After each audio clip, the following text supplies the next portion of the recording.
Hey guys, back again. Trying to think of some stuff to share. I'll be honest with you guys, I sometimes come into some writer's block.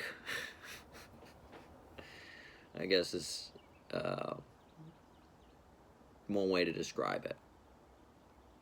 You know,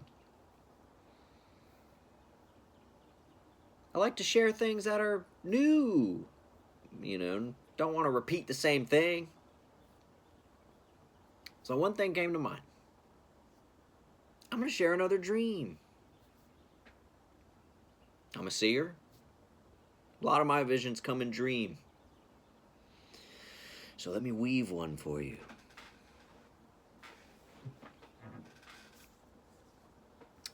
In this dream,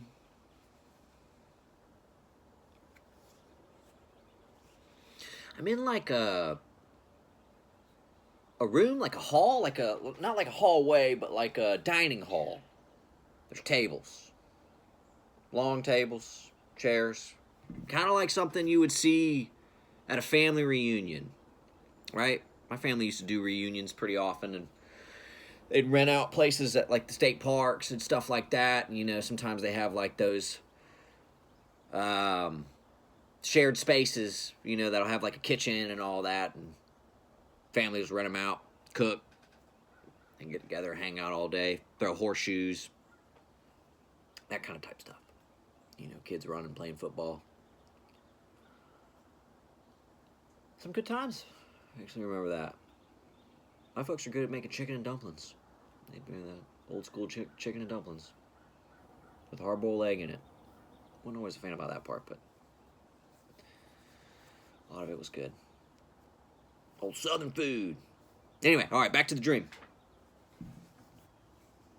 I'm in this room,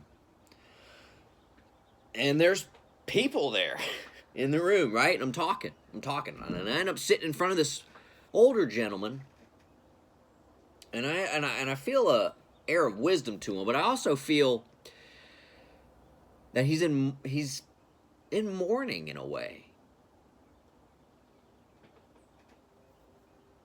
He looks sad. And I remember him telling me that he was remembering his father. His father had passed not that long ago. And at first, my reaction was kind of like, oh, well, that's unfortunate, man. I'm sorry. My condolences. And I can remember when I responded that way, the man looked disappointed.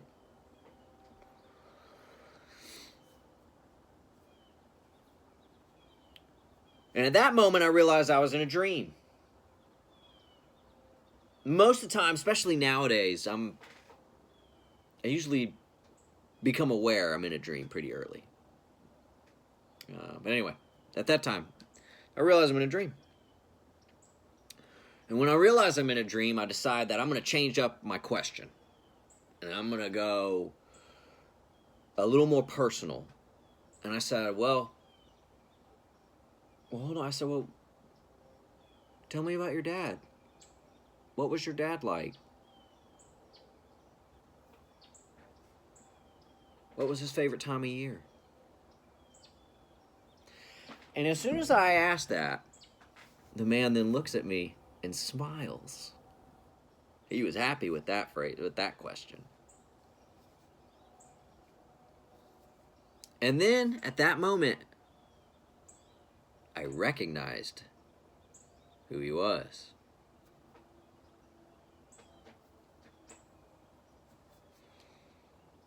He was the Tibetan master, Jwal Cole. He was visiting me. I like Jwal Cole. Read a lot of his work. I'm on the first ray, so we're not.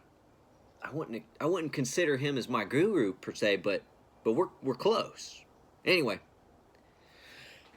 he smiles. And he didn't say anything at that point. It was almost like maybe I passed my test or something. Because after that, he smiles, and then some people come up behind me and put a golden robe over my shoulders. And then we embrace each other. We hug, and it's a happy moment. Everybody it almost seems like a reuniting of old friends. And then I wake up. And that was my dream.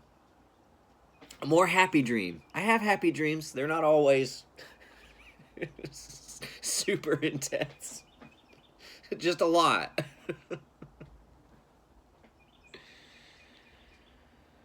So what did the dream mean? Right? Well,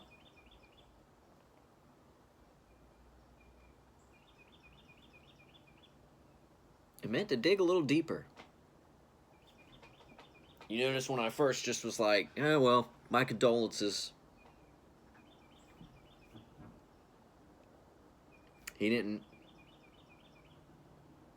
wasn't happy about that response, right? That was just the typical thing that everyone usually says in that part of a conversation, right? Can't be the first time I've talked, I'm not the first person that's ever had to have a conversation like that, an awkward conversation where someone brings up about somebody, a loss that they have and you maybe didn't know what to say. I know a lot of people feel those. Sometimes it's hard to know what to say, especially when somebody just is going through a process of grieving and has had someone die, has lost a loved one. I haven't always been the best at that. But then I rephrased my question and I asked him to go a little more personal. I asked him a healing question.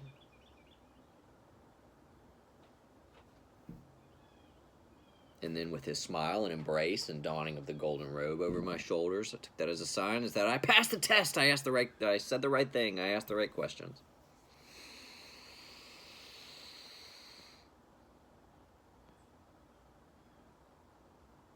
And y'all, on this path, as we tread on, there are going to become opportunities that will present themselves before us.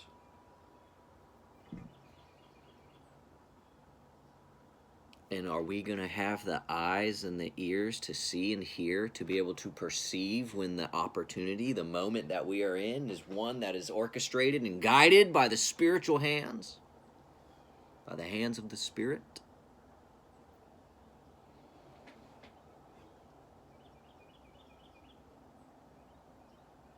That's the lesson. I was driving to the grocery store the other day. Me and Noah. And I see a man walking down the road. And then all of a sudden something tells me, you should ask that guy if he wants a ride.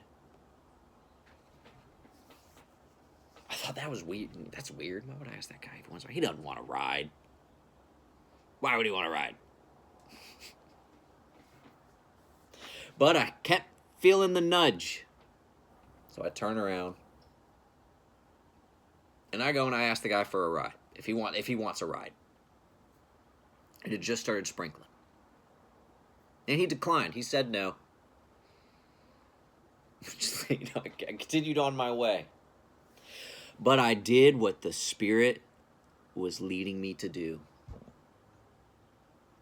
And certainly I got some good karma points for doing that. Little things like that, guys. That's what it takes.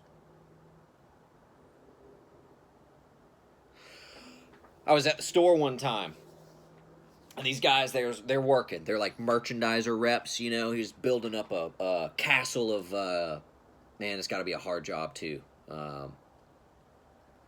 Those cases of like Coca-Colas and stuff, the long rectangular ones. And they'll build them up into like castles and buildings and all that, stack them all real high in the store. Well, these guys were doing that. And I think it was close to like a holiday or some kind of weekend. they were complaining about, one of them anyway, was complaining about being there. You could tell he wasn't too happy about being there. And I get it. I've worked retail. A lot of my jobs have been in retail. So I understand what it means to go to work on the weekends and at nights and in the holidays and have to live the life where when everybody else is enjoying Memorial Day, Veterans Day, or whatever day it is, the 3-day weekend, you got work. And I remember hearing the guy, complaining, and Spirit told me to show the guy some appreciation. So as I walked away, I looked at him in the eye and I said, "Hey man, I appreciate you. Thank you for coming into work today. I don't know if anyone's told you that, but I'm glad and I'm grateful that you came in." I'll tell people that sometimes on the phone, talking to a customer service rep on the phone.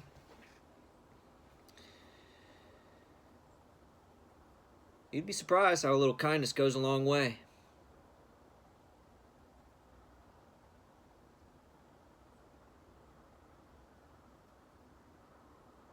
So sometimes